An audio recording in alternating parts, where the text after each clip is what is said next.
nanu na monate de connaître na informer bino kwa menda ko bando kanga na télévision asali point de presse engala ko bando repousser na kubija na chaque fois ko kosi ko zoba fait ndenga zoba bango to d'ailleurs point de presse on écoute ka combien il faut que les députés ba que nous vérifier il paraît chaque fois point de presse ya ba 65 000 dollars imaka que éviter ces ba journalistes ba zoka combien.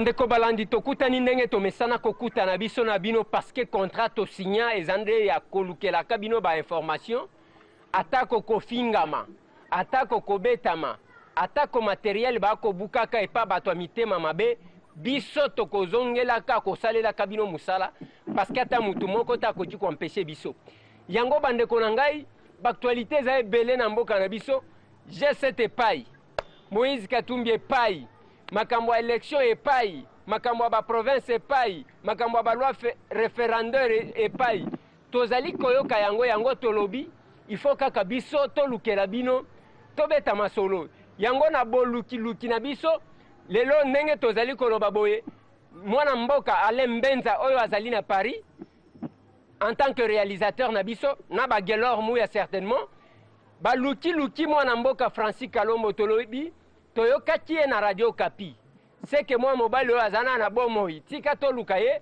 to memela bino ye en image to koka kotuna ye mwa mituna pona nini Francis Kalombo azali membre fondateur ya PPRD parti oyo ezana pouvoir aza membre ya comité exécutif ya PPRD aza président ya Ligue des jeunes parce que na yokate place ba limogé ye aza député national. Voilà tozali kolukaye pamba te tobeta ne masolo na oyo etali makambo ba Moïse Katumbi makambo ya ba G7 makambo ya ba loi référendaire yango grâce ya effort ya Alain Mbenza oyo azana Paris certainement na concours ya Gelor Mouya tozali ko réaliser émission oyo parce que bazweli biso mwana mboka Francis Kalombo tozo pesa bino en direct. Nous avons fait l'effort quel que soit ce que ça nous a coûté mais pour nous satisfaire bino atako appuyer za kamwa makasi mbote honorable Francis Kalombo mbote de Kwelezer Mikolo Belé moyete moi Mikolo Belé yango mutuna na lingina banda Francis Kalombo depuis le mois de janvier depuis émission to sala kana yo obungi basangwe panzana o akatisa na bwatu e o akima soki makolo na vélo soki ndenge nini est-ce que tokoti koyeba place ozali wana ozali place nini ozala mboka nini et puis santé na yo ndenge nini. Merci beaucoup de Kwelezer. Dès que vous constatez dans Paris na minute autour so anabino na salagité na uta kozonga Paris de na Tongo et que santé a évolué malamu. En tout cas Dieu merci. Nous avons sungane kaka sungaka bana nae. Donc je crois que d'ici là na ko se remettre totalement et que nagoya pour continuer musalo tondima ya osale la bana mboka. Merci beaucoup Francis Kalombo mais d'ici là au kozonga même makambu eza ebele na lingina na tuna sango oyo ezali soki olobi kozonga ngana zomona neti okozala na difficulté mwana mboka Francis Kalombo pamba te awe komi mbwa swimbwa après départ ya G7 wana eza mutuna na kotuna yo après mutu nyonso na Kongo ayebi que Francis Kalombo alobaka azaka Joséphite et puis Francis Kalombo azaka pe mutu ya Moïse Katumbi donc Joséphite Katumbiste lelo Moïse Katumbi a démissionné na PPRD a démissionné na poste ya gouverneur siko position na yo eza ndenge nini yo lecture na yo par rapport ya makambu wana ozaka mutu a PPRD okomi mutu a G7 toza Katumbiste na lingina na eba place wana.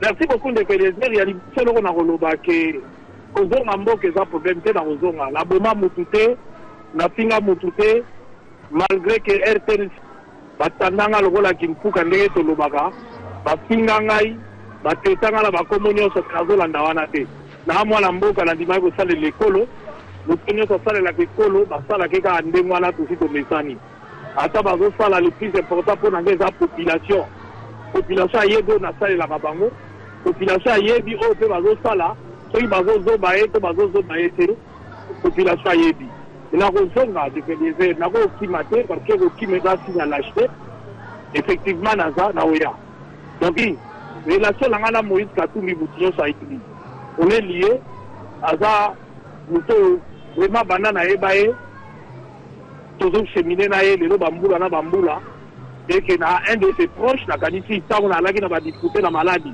ayi korendre nga visite nga nakendaki korendre ye soki aza na poto à tout moment tomonanaka tosololaka nde maa na katanga ça c'est pas un problème Joséphine wana ya likambo koloba te bino moko boyebi naza pionnier ya première heure namoni bamisu baye na ba 18 heures à 17 heures awa bako même que se permettre n'importe quoi mais on est là pour tozongisa bango na nzela pamba te Joseph Kabila aza moto biso tolingaki tolingi mpe tokolinga te basilisa ye ka abote mpo na bato moko bazolinga baprofite je crois que tout le long ya émission baémission eza ebele tokosala ndeko elezere tokoloba makambo ebele alors le pire nini naa nango mpo na batage te nakanisi eza kaka ndenge nalobaki na radio Okapi eza absence ya débat même si lelo malgré balobi malgré bakomi tozomona bato baoleka na batelevizio tozolanda duno eza mawa mingi na mboka na biso ya kokonde koza peuple congolais neti aza zoba ils ont écrit c'est marqué noir sur blanc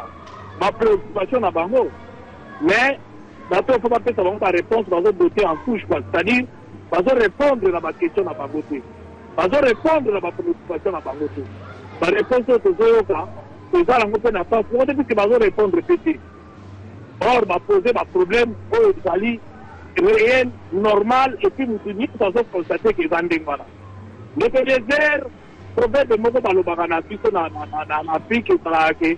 ce qui nous donne une émission qui est à Maï, Ngola Zobela, Lilamba, Babalango Basi, Bakupi na Samaï, Fondi Melaye, Poya Zalana Barona Samaï.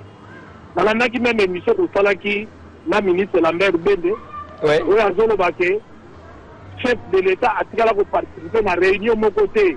Oui, wana rapport ya Kingakati oui. Oui. Wana rapport ya Kingakati à lobby, chef de l'État lobby que dis-moi ceux qui na bosani. Est-ce que ezala mokolo moko to participer na réunion ya que to réviser constitution? Mais les connaissez. Je suis que ngolo na samai azobe la fondi melaye po bazalaka na ye na samai. Alors nga na poser autre question moko de pelouse na yebi ko répondre na ote mais population pas koyi toujours ko répondre to bango pe ba koyi toujours ko répondre. Est-ce que tangu ko banda mbala liboso na ko ya débat na 2006 entre président Joseph Kabila na Jean-Pierre Bemba pour la élection de l'élection constitutionnelle débat fait à la deuxième tour entre les deux candidats au baba finaliste. Et Salamate, est-ce que réunion mon Salamaka d'abord pour le gouvernement Salamate que la majorité présidentielle qui existait en ce moment-là pour Bayokana Salamate. Est-ce que tant que tu révises qui constitution en 2011 réunion mon la majorité Salamate oh batu basangana qui peut pas le bayango non il y a eu des députés quand il y a eu tout le monde des députés awa basali proposition à loi référendaire et est-ce que réunion majorité Salamaki faut réviser constitution en 2011? Et c'est là que Salamate. Là n'est pas la question. D'ailleurs, c'est qui est mon galobaki en la vidéo qu'on a dit, à participer à la réunion mon côté. Le fait de ne pas participer à la réunion, nous donnons totalement raison. Joseph Kabila n'a jamais participé à la réunion. Mais ceux qui battent une initiative, chef Yémoura continue à dire, et la démocratie.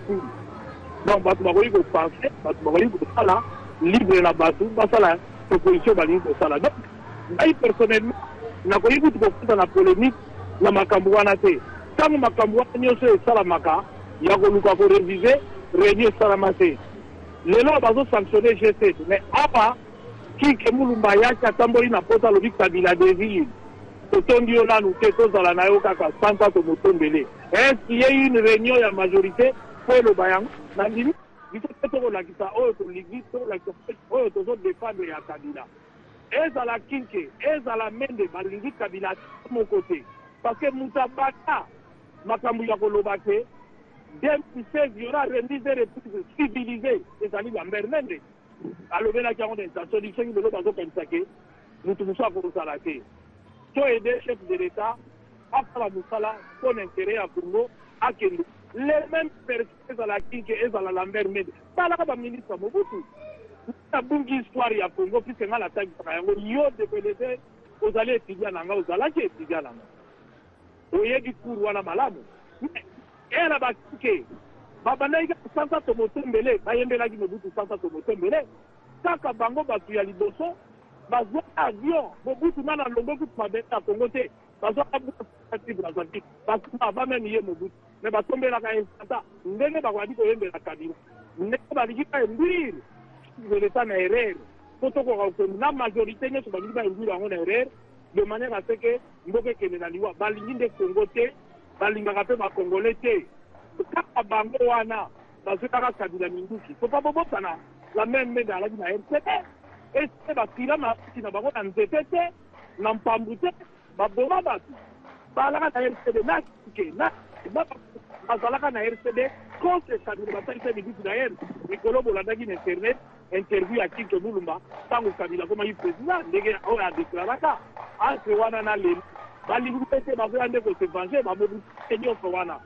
parce que babengana lelo de monter place à Fandi nakanisi akotourne ata 10 000 fois soki aboni makambo parce que vous aura désiré Kabila sali makolo banda vira akipasa na babotaka lutu po kobenga na dictature koboya makambo oyo ya santa tomotombele e Mobutu afanda sekoseko alongola ye bongo lelo oyo bino bokomoya na badiscours wana elaki bolingi ye te elaki boya bakabiliste bokoleka biso bakabiliste te na kolinga Joseph bolingi nde baposte apesi bino bolingi baposte bozo okipe ozo ramene bino babien-être mais ye mutu bolingi ye te mpo bozo expose ye po alaki stratégie ya Joseph Kabila tika na pouvoir bokoki kobelela yango avec arrogance nde oyo bozosala te même soki tolingi yango tokosala yango na arrogance te bobebisi baplan nyonso bozo esale yango sur le lieu public eza bino bato bolingi ye te bozokosana na butu na bino tu bajosephine et je crois que ndeko eleze na sika nayebisaki président Aubert Binaku bato ebele baza wana baza na bango na biso te bakoma bato ya Katumbi bajosephine bakatumbisi bakoma ebele mingi bakozwa hypocrisie nga na ana Moïse Katumbi nakowanga na yango te nazalaka na ye mpe na poto nakokosa bino liste ya moko na moko nakomona pembe na Kabila oyo bazalaka na Moïse oyo basololaka na ye oyo bafandaka na ye oyo bayaka koteka bapla donc kone tuta balingi Kabila te me ngai ye ndeko eleze nakozonga mpona ya kodefendre pays nanga pembeni ya Joseph Kabila mpo bazosala balingi ete bazotinge na libulu kaka bango wana nde batretre kaka bango wana bazokosa ye kaka bango wana bazotika na libulu akotokokisa mboka alors il y a de ces choses oyo ngai nakondima yango tata ke Josephine wana vinisa Joseph na makila tokotikela yango nani tokokende nango ntina suka ndeko eleze voilà mwana mboka Francis Kalombo nayoki mpenza ke ozalaki na posa makasi ya koloba yango nalingaki mpe natikela yo mwa temps wana mais okozonga awa d'un côté ozodéclare tout haut que yo oza na Moïse Katumbi ozalaka na ye de l'autre côté oza Josephine mais bato mibale wana bakotambola lisusu na nzela moko te Francis Kalombo yo kose comporte ndenge nini parce que ndenge bazoloba balobi mutu akela mutu asala Moïse ye mutu alongoli ye soki ni tete Joseph Kabila Moïse akokaki koyebana te de deux kaka likambo ya Moïse toyoki ke PGR dossier na ye eza na mesa ya PGR balingi balandela ye mpona fraude fiscale je crois que eloko wana information wana elle a été confirmée par le ministre de la Communication et Médias. Et puis, Mwana Mboka Mouyej Mangeje, l'ancien ministre de l'Intérieur, a confirmé Peyango. Francis Kalombo, ce qui est dit, comment tu vas te comporter devant Batoumi Baleo Bazali Sunanzela mon côté? Mais, de quoi dire? Batoumi Baleo Bazali mon côté, pour que Moïse a posé ma préoccupation à lui. Abandi, les lotés, na moni.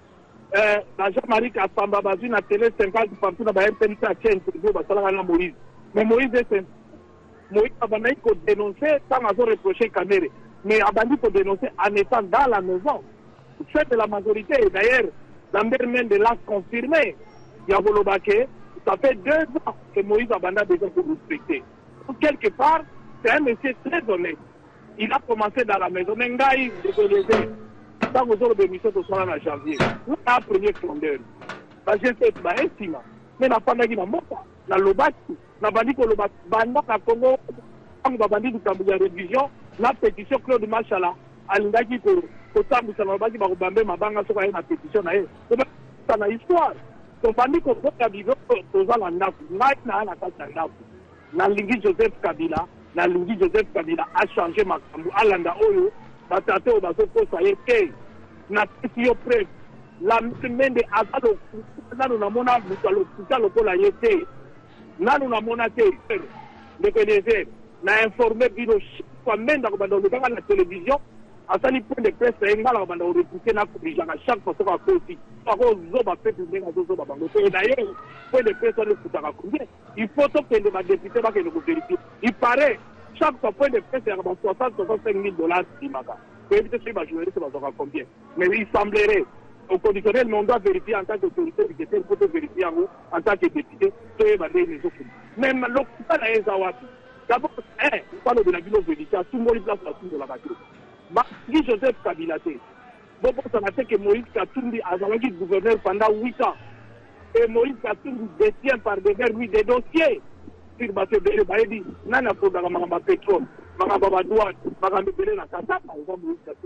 mais Francis Kalombo. Moi, Mboka Francis Kalombo. Le PLSR, pas matin, là, le document awa. Moïse Katumbi a tiré Bengana, Batia, ya parqueté. Bata parquet à l'ongo de Réni. Et peuple congolais à d'autres habitants de l'Anda. Nete akinga batu nazana nete awa ya ye moko mendo donc azala ngona ko tete ça fait ordre de mission basindi batu na PGR ko ba kindi pamba te nazali awa na lettre ya ministre d'abord pourquoi batu wana balongwe awa tozana lettre ya fête signé par Yuma mwana mboka Francis Kalombo abandi ko se plaindre lettre yango de communauté de Butanga. C'est qu'à lobby, bateau bakei, bateau pour raquer ça quand des entreprises, bateau pour le gouvernement na bateau na to, tout ça là où il y a au pouvoir. Dans la lettre awa ya fait ya Katanga, balipasse de la grève, bateau le gouverneur, balobi soki biloko opportunité, bateau ba na illégalité pour so bambonga l'été comment on peut comme na bateau bateau. Mais est-ce que Francis Kalombo na lignola ndakanga ipe Francis est-ce que Zolandanga oui na lobi boye mwana mboka Francis porte-parole ya PPRD la télévision. Awa na lettre ya ministre ya justice yoka makambo ministre ya justice akomeli Lambert Mende yoka makambo ya akomi boye na à la place azopti il revient que toute commission judiciaire agit ultra petite à cas sur la base de mon injonction d'abord quand yoka makambo ministre alobi d'aller vérifier avec 11 entreprises à prendre, on va se développer sur 11 entreprises. Et la ministre à Danil, 11. Mais il y a une place Bakomi, na Katanga, à l'Obiboé. Bakei Kokanga, ce qui 360 000. Il y a un ministre à l'Obi. Il faut bien qu'une commission judiciaire agit ou stratégique tard, sur base de mon injonction. Donc, allusion ci-dessous. Et en vertu de la réquisition d'informations, le comité judiciaire a été envoyé au Katanga et aurait procédé au recouvrement forcé de droits de taxes, des intérêts et des pénalités de retard à la place de celles auprès des opérateurs économiques, en lieu de place de service et régie habilité pour ce faire. 362 compagnies auraient été mise en demeure par donc 362. On a 11 à Pamba. Et voilà le ministre Alobi. Comme il fallait s'y attendre, les actes ainsi posés par cette commission en violation non seulement de l'esprit de bonne intention, nate mnakoloba ministre, yo mende nate ministre, collègue na yo ndao kuma voilà qui va na gouvernement. Alors dit que en dépit de l'injonction na yo, batuno bakiri au-delà ya l'injonction. Dans les premiers sujets, c'est un gouvernement na ba journée pour lui, le tché, le soutien ya mende ya ngolo au sommet de l'État, porte-parole à gouvernement. Alors baké, Moïse Abengala qui ministre Mutalobaki ba longwa, ministre ya justice, azawana a coupité notre naïe Zali. Vous même de l'Aoloba, Azana dossier, au panier na ils ont travaillé dans l'illégalité. Et à créer sa mission à 11 entreprises, à créer la mission à gouvernement. Comment on dit que les Congolais, s'il a dit Batou, parce qu'il y a une enquête, enquête du gouvernement, on va faire pour des comptes. Mwana mboka Francis Francis Kalombo. Francis Kalombo. Mwana mboka Francis Kalombo. Mais il devait le mettre sous en prison. Nalingi oyo kakanga peso ki ozoloba. Francis nayebi que Francis nayebi que ozana posa koloba ebele, laissez-moi le temps de poser aussi des questions. Landaka retour na yo Francis mwana mboka Francis Kalombo. Parce que la réalité document ya commission na yo tinga et à la tête batata la liste vinisa publier liste tinga batala wa ba conduire la moto yo na yo na rapport ni proche aussi ça recompte que ça va peuple congolais parce que c'est vraiment nous sommes à dossier c'est comme la moi kimia c'est comme la moi tranquillité Mwana va déjà le monde se va mettre pour le succès et ça tout que le logo comme aller beaucoup c'est tout le monde ko wana c'est voilà oh makambo yo pour la télévision le banda qui t'a point de tout et na émission na Molière que zo landa yo no biso so ba tindegedi ça na dossier mo ko ba tunaomba msikoba kwenye na prison ministre akomati awa akei au-delà bakomi ko ba mbongo bakomi ko sabilo ko dele yo na dossier pendant 3 jours bakomi ko na na dossier na no ko so ndende no ko ça c'est dossier ça vite d'abord ils ont opéré dans l'illégalité et ils n'ont pas reçu la mission d'aller opérer à la gouvernorat. Parce que là, il y a 11 entreprises qui sont allées au-delà. Donc, le PDG, donc on a un de Pamba, et même nous, nous sommes bâtissants. Parce que nous, je pense dans la liste, pas nommé qui commissaire, Yangwa, préfère incapable de rejoindre le mandat et le tout, Alinga, professeur Lobby, aye sepa kabila ngade concurrent ya Moïse ngana kotika Moïse ngana kotinga Moïse pour ça fingi Moïse peuple ni ça simana ya lingiye quand nous sommes senga eto mo bidi pour faire la candidat de voter bon il a tout fingi et représenter le côté ils sont allés là il y a du mo ils sont présenter ngedi na dino ba kuria kanae na dino ba tona tona kai na dino ba ministre nae pour changer les côtés de la commando c'est quand Kabila boko ça comme les bobeti maboko ndenge pe boko sala Kabila juriye pa ko sala te boko ba biso to sala ko luba yende mita sala iko boya na ele mabe aussi to yebi ya ngo kito ti Francis Francis Moïse a géré pendant 8 ans les Katanga tous les chapeaux tout ma bête de maboko à côté de son épouse mais puisqu'elle était César la ministre de l'information to yebi c'est journaliste les autres problèmes tenga pe aussi ko finga na RTNC chargé na nani ata botani okende na midi na ndako mende ministre de l'information on filmer na midi tanga zolia na table on filmer pe moi si na comme ça ba congolais ba moi si n'est pas ndenge ni mais to utiliser ba réseau mususu pour te répondre ngana ko défendre le défi pour la Moïse est ennemi à Joseph que Moïse est ennemi à Joseph Kabila alobi na yeka ke nzela oyo majorité bandi ko kende na ngona parti na ngai na boyi ake libre à lui. C'est Moïse Katumbi Chapwe, Ngana Francis Kalombo. Ngai Naza Francis Kalombo, na osala ona moni pe keza bien pour Joseph Kabila. Tozoye visa président de la République Joseph Kabila. Ba mende azo kosa ya vis-à-vis peuple ta yebi na keza lokuta bazola na été au contraire azo énerver des peuples. Yemta banda remise reprise civilisée. Par contre bandi makamba ba glissement na tongo bazana bino na poko ba bata Moïse ba dia muto pepe par rapport na défaut de Bélézer na ça rabino et un franc parler dans le Bomangai. N'a besoin de recevoir la DCT. N'a eu bango nios au Bayaka Pépé la Moïse. La Moïse, au Babenga Kaye, là au Bazala, tout, n'a yebi, qu'on a la Ganaye. Et là, comme on va la auto ça n'a même pas 20 minutes. Pour qu'avoir une aïe, là, n'a aucun de Boubéing à la salle d'émission. Et ça va gâter. Comment on va la biso, comme on adversaire politique à peine les mina, toi comme mini, non. N'a eu le Napoï, Baliba, mais on va la loi. Congo est en paix. Politique à biso, Congolais va pousser le pour tout comme Ngaï. J'ai accompagné Joseph Kabila dans des voyages. J'ai vu combien il souffrait pour avoir ma place au Tokomi. Mais le lobo libo me maïna banzelo les alakade. Et pourquoi nous est place à Ali à Nzambe. Abokati Makamboko ça les a normal. Par on dit Mabino. En tout cas, Ngaï, je m'inscris en faux. Ngepeliezer, Moïse Katumbi Chapwe, accueilli, a commis lettre pour Nani. Nana Anga Yazaye. A Mutunangaï, a Otika la Mutunangaï, Nazanaye.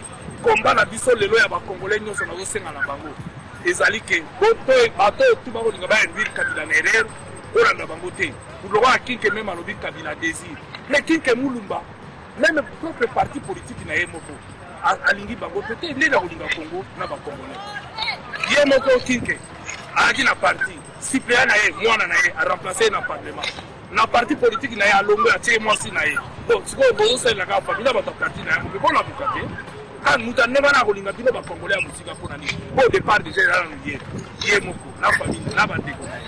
Et pour ce que Joseph Kabila fait, il a esprit, on a vu, allez, le premier ministre, le Païbou, moi je pense que les lois sont des Kabila. Et je pense que même si G7 Malingi, dérive au est-ce que tant que décider qui va nommer ma gouverneur, ma commissaire, ma gouverneur va qu'il y ait des élections. Réunion, c'est ça, il y a majorité. Autour, il y a chef comme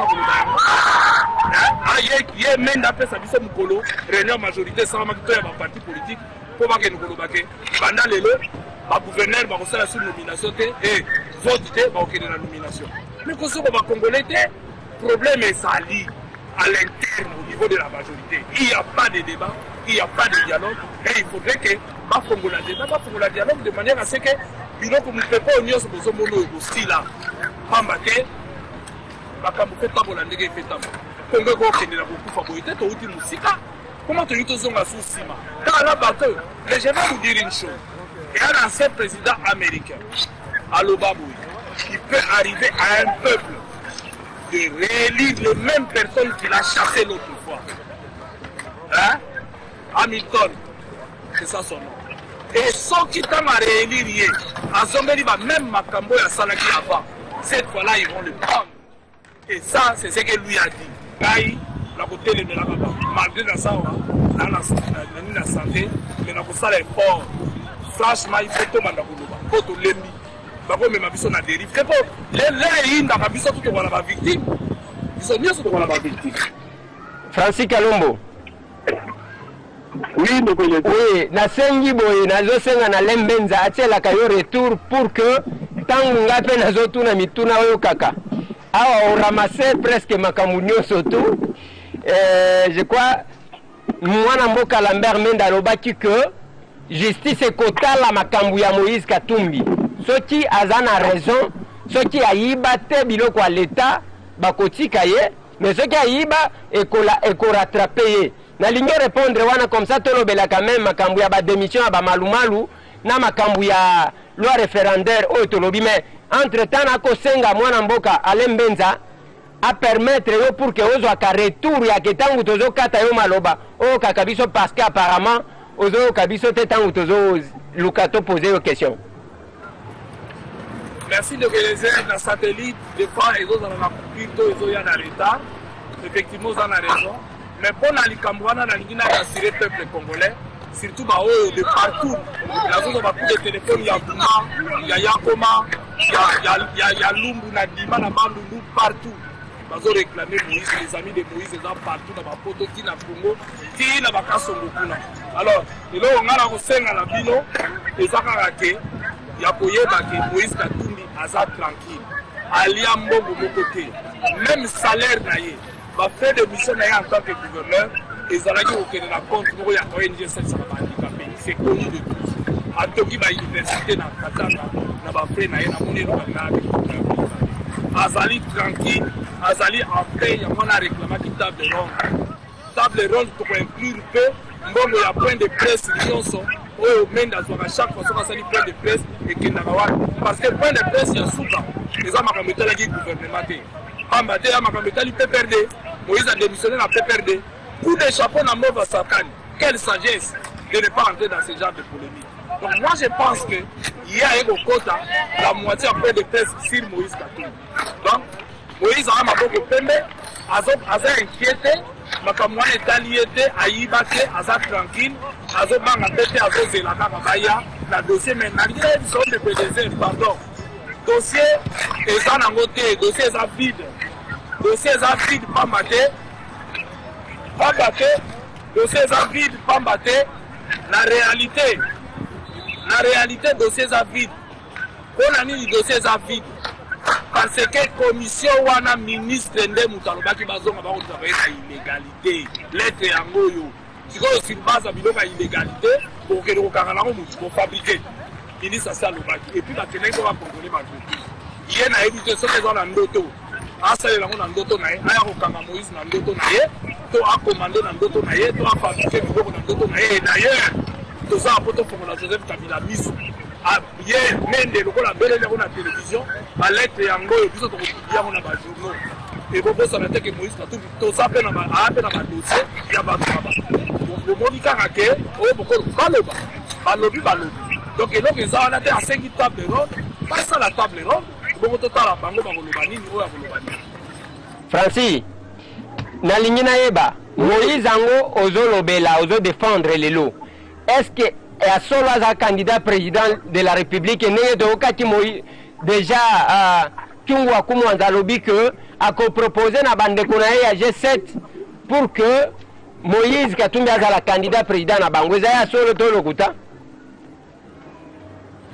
Moïse sera la candidat ya ba congolais pas maté ba congolais nyonso à l'intérieur tout comme à l'extérieur bazoni en lui un modèle et puis bazo senga na ye azala candidat na bango pour na élection donc ali pour s'imposer et que sera la candidat ya ndenge wana donc oyo tout bato baoloba wana ça reste des spéculations mais G7 eza ba congolais de koeleze nayoki balingi babanda kokosa bato ke o bazo utiliser bato na bamindele mais mindele yango kozoloba budget la moitié ya budget ya Congo eza financé par bamindele la moitié à budget mindele ba ele kika tanga kopesa tanga koloba ba mindele lisusu mais pouvoir oyo toza nango lelo oyo euti wapi ti dialogue était congolais to fata na ba mende na bato wana nyonso tokende na dialogue mindele te ba financer yango je pense que boyebaka mindele ba financer bapaya bozobenga bapaya banani bapaya oyo bozoloba bapaya baye na pouvoir afdele yalaki na banani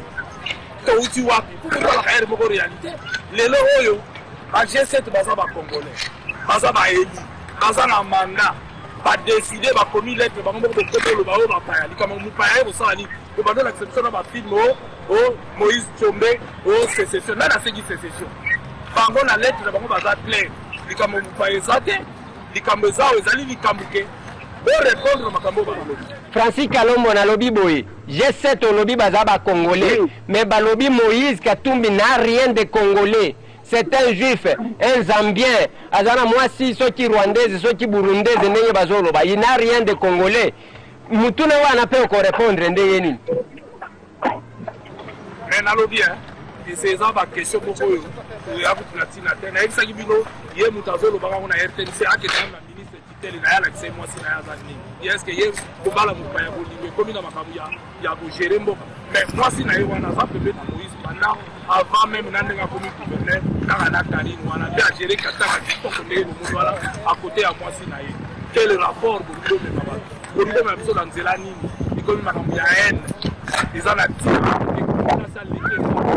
asaleki stade wana lelo nde Moïse akomi zambien bozozwa mpe pilote solide peuple aobina bino te eloko fo koyeba effort il fallait bamete basala na 2011 kabila alaki candidat unique ya majorité sala eloko te po tozalaki incapable ya kozwa 50%, tozwa 48% mpona candidat na biso fo tozala na soni lelo tozalaki bato moko tosala effort pour tout le moyen ngayi to sala pour compte même ya popularité bokonze maka na ba intervention aboyi ba kolinga bino ndenge ni peuple azo sanza bino bozoyoka soni te botuna bato na bino ya misala bazoloba nini na nzela po bino bolingaka te batelefone na bino boyambaka banimero boyebi bobenga ata bato na bino ya misala botuna bango lelo oyo bazoloba nini na site bakoyebisa bino verité soki balingaka bino bokoyeba verité bozokosa na maboma bolingi borene na terrain borene na bino soki bolingi odirige bati mais congolais asi ayebisaki bino ke rythme bozomemela ye yango te d'accord nango ata moke te toyokana donc makambo ya oyo aza na eloko moko te ya kicongolais angérele bino katanga bambula na bambula bomonaki te na étranger lelo ndakomi etikali biso 5 minutes pamba mpona tosukisa émission oyo G7 okotanga balobi c'est un groupe d'individus manipulés par l'Occident au baza mécontent y a engagement entre gouvernement congolais na ba chinois yo lobi boni par rapport ya eloko wana ils ont langage ba faible ils ont langage ba to basaki argument ba komeli bino mukanda est-ce que na kata mukanda na ba komaki na Chine to ba komaki ba komi mukanda na Congo et puis ba ala Congo ba postele bino mukanda na Congo et étranger ko salani est-ce que toza indépendant est-ce que la minute étranger komi kaka boy budget la bino la moitié budget Congo ya na bapaya banzele belo ka Union européenne muta financer au banque mondiale a financer donc siko mupaya ko salani bango bayaki na bango lokuta de désert mupaya za la kati na bango te baza ba congolais ba komi lettre na Congo et ba komeli yango ba konti na bango pe ba se plaindre na makambo congolais nyoso ayebi discours na bango pe ba olo bala bango na vide ba o dima ba na yebike ba agir en âme et conscience po ba monike bango ba ngando na kati ya mai ba monike ngola zo bela ilangwa kuna akwali ko stila yango ba beleli on dimela bango hein boyoka bango moi je pense que la moindre des choses majorité il fallait ça là ole aloba la bango bo sauter écrit ba finga ka bango ba benga ba yoka po makamba zo ba peuple nde alingi yango po interroger peuple po tout na ba tabila bisala ata ba sentinelle na bino ezanini po bokomi non événement semaine mo makanga yango na yango non événement yokomi ba marche de soutien non événement ba motion de soutien non nga nazo soutenir Joseph Kabila nako wanga na yango te mais eloko na koloba bokoki komema biso na désordre te bokoki komema biso na mosika te na busoma te toboyi bato wana bayembelaki mobutu ja lelo bakoma bacritiquere ya mobutu alors kasalaki bango baministre ndenge moko mpe toboyi lobi bakoma bagrand bato babalokritike Joseph Kabila biso toza bajosephine tozodefendre mboka tozodefendre mpe Joseph Kabila biloko baye nango ya biloko baloki yakala makambo ya verité peuple alingi na ye te oya la vérité Francis ozo soutenir G7 oui. Ozo soutenir G7 tout en étant na kati ya PPRD tozo soutenir G7 obimi na PPRD